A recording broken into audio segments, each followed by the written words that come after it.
Welcome to Extropy On AIR, the podcast from Extropy Advisors, where we dive into the world of AI, digital transformation, and the future of business. Each episode will bring you perspective from leaders, innovators, and experts across industries, all focused on helping organizations and, more importantly, people thrive in a changing world. Let's get started.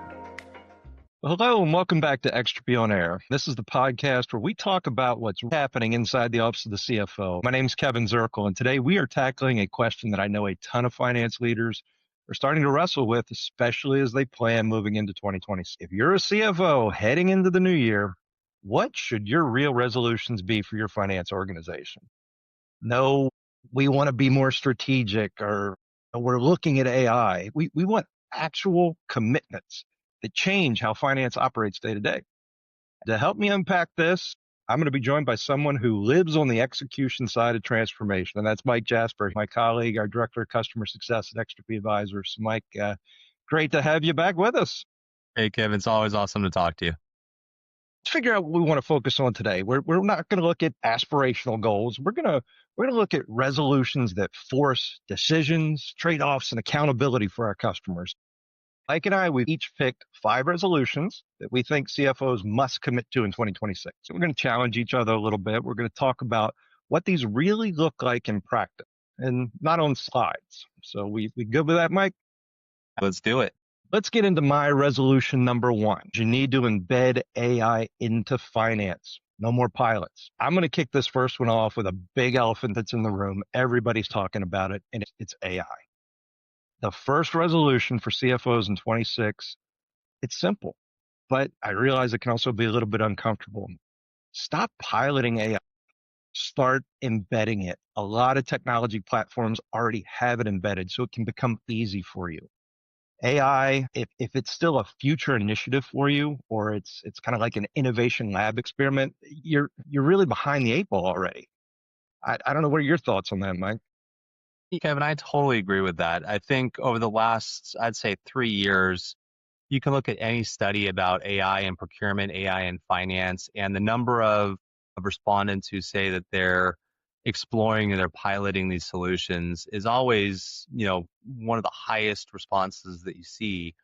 But it's very consistent at that number, which tells me that organizations are either resource constrained or too afraid to kind of take that next step and really commit to taking these pilots to the next level.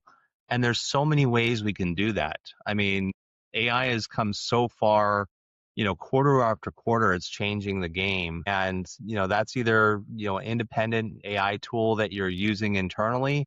A lot of your finance tools have AI capabilities that they're building into your solutions.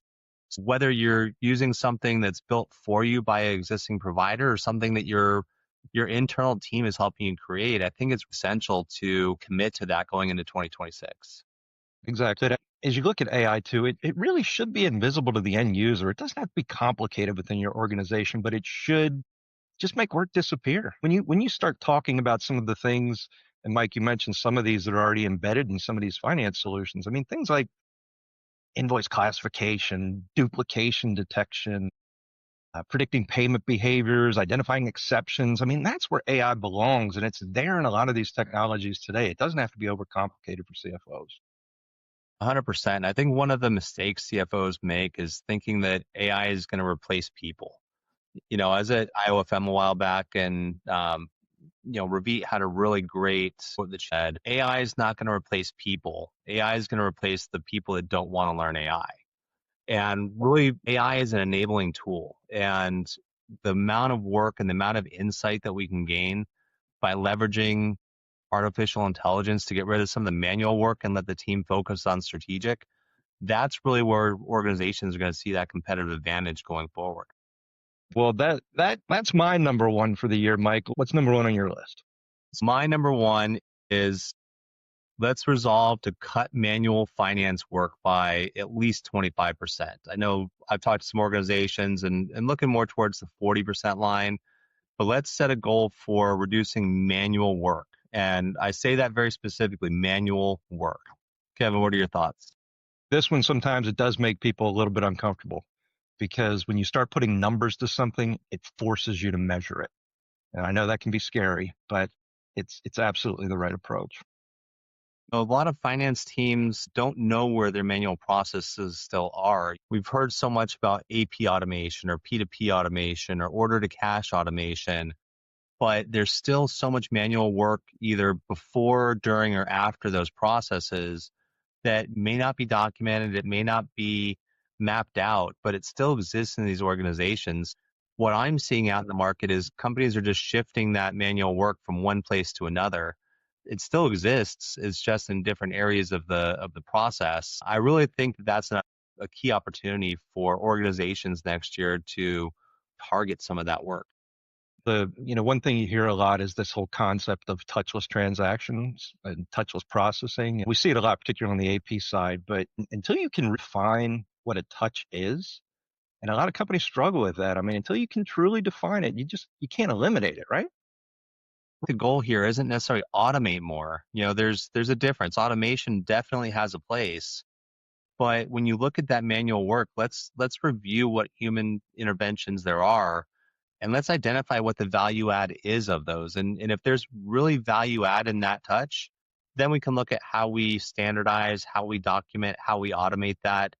But if it's really a non-value add task, does it need to be part of our process? I mean, when organizations start automating things that don't bring value to the process or to the organization, it just starts muddying your overall process and still leads to inefficiencies because anything you automate still has an opportunity to fail. So look at those processes, think about what manual steps are in here and are they needed through technology, through the automation we've already done.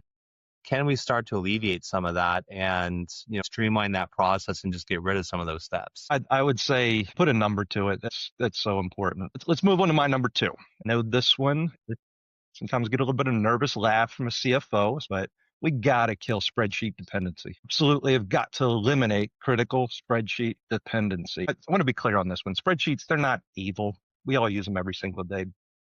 When spreadsheets become system critical, from my perspective, finance gets exposed there. What do you think? This hits a little close to home because when I started my career working in ERP software, I actually talked to a company who had built their ERP system in Excel. They had formula after formula, sheet after sheet. And I mean, we've come a long way since then. I mean, automation's taken a lot of that work out. But what I look at is when you see a spreadsheet, that's an area, that's a gap in your process. That's a gap in your technology that you're manually filling. And the issue there is, who owns that spreadsheet? What happens? Where's that data come from? How often is it refreshed? Is it really reliable? You'd start talking to CFOs about data reliability and what's your confidence in the data that you're being given. And time after time, the more spreadsheets that are in the organization, the lower that data confidence is. So, start looking at how you can start solving those issues. You talked earlier about putting a number to something. Let's put a number to this one too. Figure out what are those top 10 spreadsheets that finance just cannot live without, and then replace them. If it drives decisions, it needs controls, it needs auditability, and it needs continuity. Let's move out of the spreadsheet world, guys. So my next one, let's look at risk controls, especially source to pay, order to cash. What are our risk controls that we have in place? A lot of the CFOs I talk to, they acknowledge that there's fragments in their processes, whether it's source to pay, order to cash, they've got blind spots in there. Whether we think source to pay could be the gaps between supplier onboarding, contract compliance, and PO enforcement. How many times is a contract term actually reflected on the invoice? And how can we identify that this invoice, even though it matches a PO perfectly, maybe that PO doesn't reflect the price discount or the volume rebate that we received in the contract? Procurement puts so much time into trying to get the best deals for the organization. That's a huge risk if we don't have that type of visibility all the way through the chain. When you start talking about risk, obviously fraud's the first thing that comes to mind, and that just absolutely loves quiet processes throughout an organization. Yeah, it definitely does not scream loudly. A lot of times those gaps are just a quiet bleed in the organization. You don't know until you really dig into them to understand it's there. And, the irony around it is that a lot of the controls we have in place, we can put in place actually speed things up. So having that type of visibility, having those integrations, that gives us better data and a faster process. It also helps alleviate a lot of those exceptions that we either find on the back end, we have to go back and manually reprocess, or the things that stop in a queue that somebody has to make time to go deal with. Yeah, without a doubt. And as you mentioned, I mean, when the process becomes clean, those exceptions become obvious and easy to manage for companies. So that's great. All right, my third one is we got to modernize cash forecasting. This is something that CFOs feel every single day. We have got to get into a process that allows us to modernize our cash forecasting. The static monthly forecasts, they're dead. And CFOs are expected to answer what if questions in real time, not only for their shareholders, but for people that work within the finance organization as well. So it becomes a real challenge there for a lot of companies that are still living in very old, antiquated technologies, particularly around this forecasting piece. Kevin, a lot of that goes back to your other resolution around spreadsheets. If the data lives in spreadsheets, how often is that data being updated? Sometimes it's weeks or monthly. If a CFO has to rely on old data, there's so much complexity in supply chains these days. There's so much what if, there's so much real-time visibility needed for strategic planning that it puts a damper on that process, and it makes it a challenge to do those forecasting exercises. One of the things that modern CFOs, they need to be proactive. They cannot be reactive forces within their organization anymore. Finances teams that can model these outcomes quickly allow their CFOs to get into that type of an environment. The resolution should be rolling, scenario-based forecasting that integrates across everything, the AR, the AP, and the operations side of the business. This is a big one. That even goes back to one of your other resolutions around AI. Once you get this out of Excel, AI can help you with those scenario-based forecasting. If you have the right data and you get it into the right formats and real-time visibility, that's a great use for AI, is to start doing your scenario-based, hey, what happens if we have a supply chain disruption with this region or this key supplier? What happens if we bring a new client in that increases our demand 5%? All those types of scenarios are something that you can run real time. Without a doubt. My next one is to make your vendor and customer experience in finance a priority. A lot of times recently, especially the last couple of years, we've been focused on internal processes. We've been focused on efficiency, but thinking about how we extend that out to our suppliers, improve the relationships with our suppliers, that goes a long way for procurement and sourcing, and how we also improve our customer experience. When it comes down to it, a price being equal between two organizations, you're always going to go to the company you like better. So how do we think about those going into the new year? I'm glad you bring that one up because it's an underrated lever in the finance organization. A lot of times when we talk about vendor management and customer experience, people don't think finance immediately. Always tends to fall into customer service or vendor management groups or something like that. But it is a key element in the office of the CFO. And again, I think more companies are starting to look at that, the experience that you provide to your clients as well as to your vendors. Those are some of the things that differentiate companies in today's environment. So much has changed, and it becomes much more experiential than it does tactical. Who's the least price? What's the cheapest way to do certain things? I think some of that stuff's starting to go out the window a little bit. Up until the pandemic, there was a big push on price, right? We're negotiating on price. The pandemic brought supply chain resiliency and supplier relationships to focus in negotiations, but that still leaves a lot of open doors on the supplier side around things like onboarding. How does the supplier start to do business with you? How do you collect all the data? How do they set up and change payment details with you? We have so much fraud risk around a supplier changing payments that we put all these safeguards in place and that we absolutely need, but it makes it to be a real barrier for a supplier. And then our customers, billings and collections, how does a customer reach out to us and get efficient information without spending 2 hours on the phone with us? How do we do collections in a way that doesn't tarnish that relationship long term. When those experiences are broken, finance pays the price. There's a lot of emails, calls, disputes, rework. Those are all things that, tarnish those relationships with our customers and our suppliers, but they also add a lot of inefficiency internally.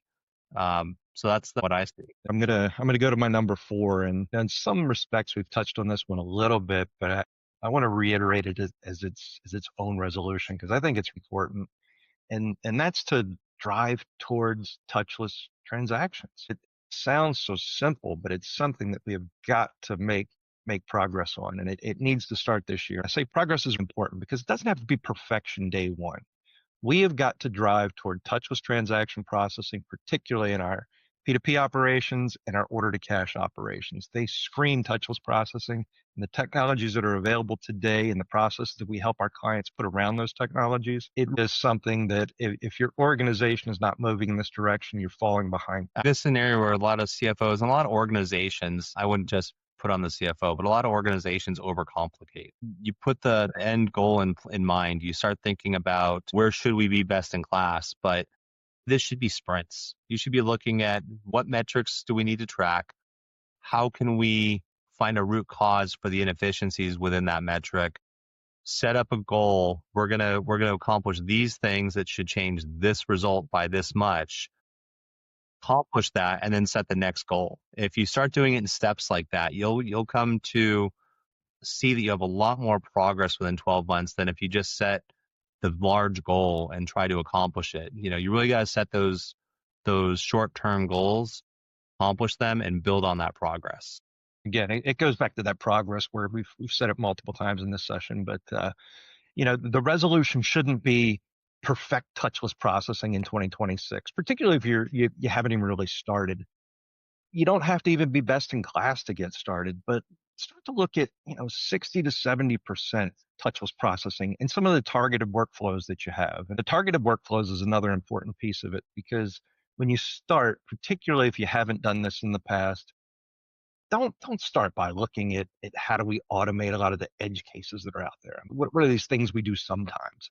Let's standardize the high volume, the repetitive transactions that eat up a lot of personnel time, that if we can get to that 60, 70% in a year, just think of what that does for the rest of the team.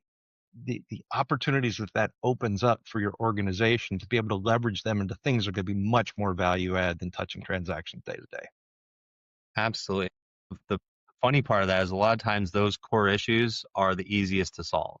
Those edge transactions tend to be the harder ones to address.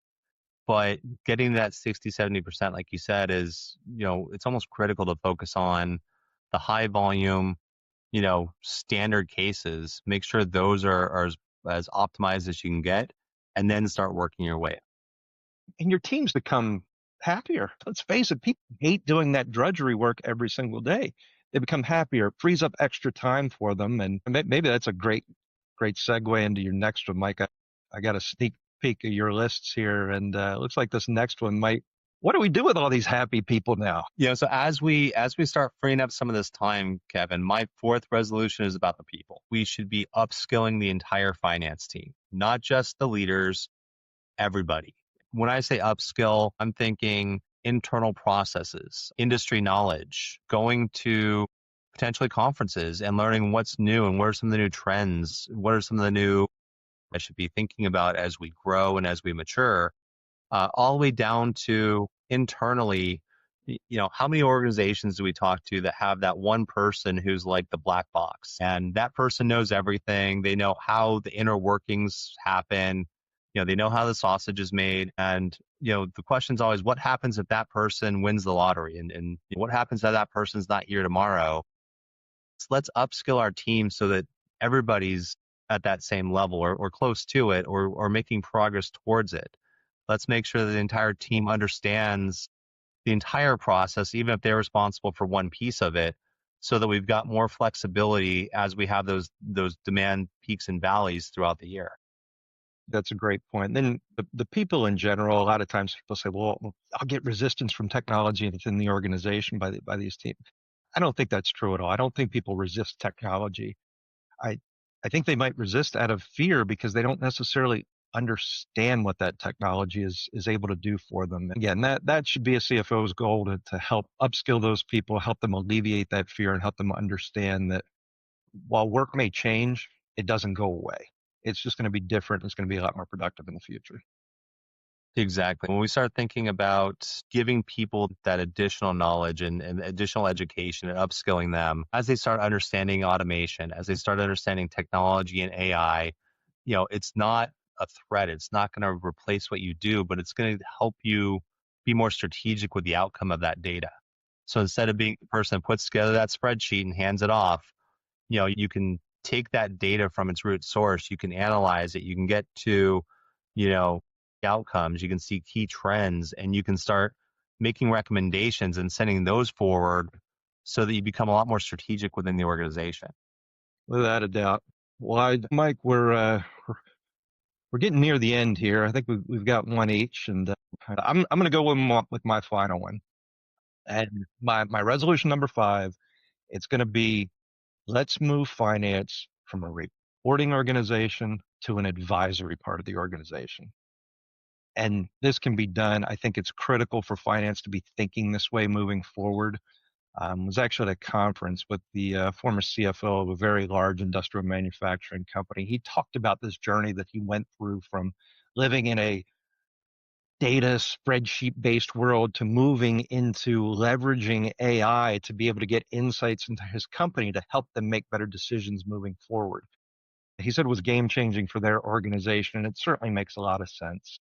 My final resolution for CF is going to be for CFOs to get outcomes that they really want.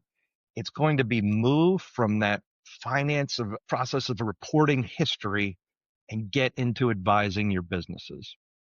But this only works. Again, it only works if those first 4 things that I talked about are already in place. So again, take this one to heart, but also make sure you're not doing it alone without doing some of the other things previously.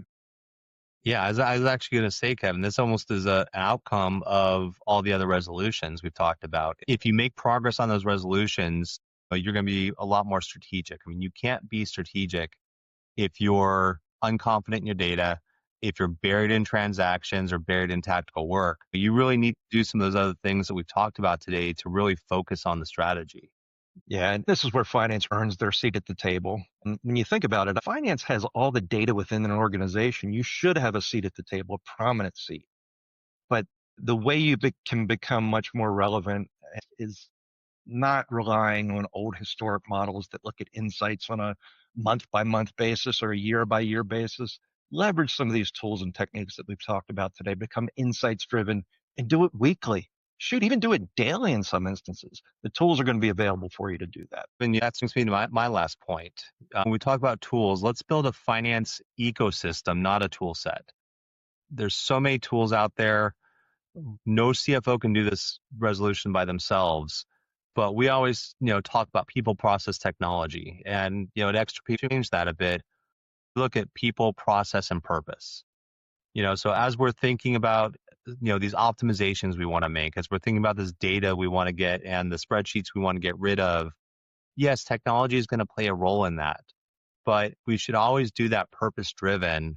And we should then look at the process that it needs to be modified, enhanced, optimized to achieve that purpose. And we also need to look at the people we have and what skills do they have and what upskilling do we need? What documentation do we need? How do we support that process? And then use technology on the back end to enable it. It really does need to be enabling technology that you talked about. The technology, it's part of that tool set that you mentioned. One of the things that I often see people getting into trouble with, I think because they have an issue, we got to buy more software. And while in some instances that might make a little bit of sense, at the end of the day, buying more software without real alignment within the organization, it usually ends up making things worse. And oftentimes, the more we dig in with customers, we find they didn't need that new software. They needed to be able to leverage what they currently have better than they've been leveraging it. So that's a great point, Mike. Maybe just as a recap, Mike, if a CFO is listening to this episode and they feel a little bit overwhelmed, what would you tell them? I'd say that the list we put together today is pretty large and extensive. I don't think that every CFO has every problem we've talked about. Some have addressed some of these. But I would say pick 3 of these resolutions, commit to them, work with your team to plan how you're going to tackle them, and then execute against them relentlessly. And remember, momentum beats perfection every single time. Even if you fail, continue to work on it, adjust, modify your plan, and continue to make some progress on those 3. You'll see amazing results the next year. I think that's a great place to land. Mike, I appreciate you joining and bringing some of that execution lens today. To our listeners, thanks again for tuning into Extropy On Air. If you're thinking about how to turn these resolutions into an executable roadmap for your finance organization, that's why we're here. We're here to help. Be sure to subscribe, share this episode, and join us the next time as we continue to explore what's next for the Office of the CFO. And I know we talked about some of the resolutions going into 2026, and I know some of you out there, like me, you've probably broken resolutions in the past. So I don't know, Mike, we'll do a follow-up one here as far as how to avoid failing in your resolutions. That might be an interesting topic for us after the new year. Yeah, that sounds like a good end of January, early February follow-up. Keep people on the right path. I wish Exactly. somebody would be with my resolutions. Yeah, once they get back from not going to the gym anymore, we can sit down and listen to that episode. Again, always remember, we are here to help you transform forward. Have a great day. Happy holidays. Thanks for listening to Extropy On Air. We hope you found today's conversation insightful and inspiring. Be sure to follow or subscribe so you never miss an episode, and connect with us at Extropy Advisors to continue the conversation on AI and digital transformation. Until next time, I'm Kevin Zirkle, and this has been Extropy On Air.